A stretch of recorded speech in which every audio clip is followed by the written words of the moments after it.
दरम्यान भाजपचे नेते भेटायला आल्यावर त्यांना येऊ नका असं सांगायचं का, असा मिश्किल सवाल वरळीतल्या मेळाव्यामध्ये मनसे अध्यक्ष राज ठाकरेंनी केला होता। त्यांच्या या विधानाचा दाखला देत ठाकरे गटाचे खासदार संजय राऊतांनी निशाणा साधलाय। त्यावर मनसे नेते संदीप देशपांडे यांनी प्रत्युत्तरही दिलंय। अनेक लोकांना हे असतं, राजसाहेबांनी भारतीय जनता पक्षाच्या किंवा कोणाला नेत्यांना भेटलं नाही पाहिजे।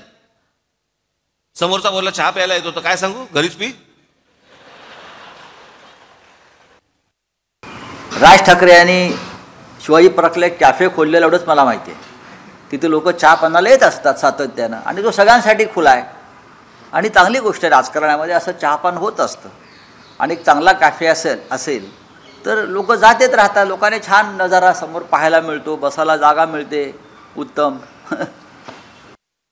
संजय राऊत म्हणाले की दादरमध्ये एक चांगलं कॅफे ओपन झालंय, तिकडे सगळे कॅफे कॉफी प्यायला जातात, कसं पाहता येईल तिकडे?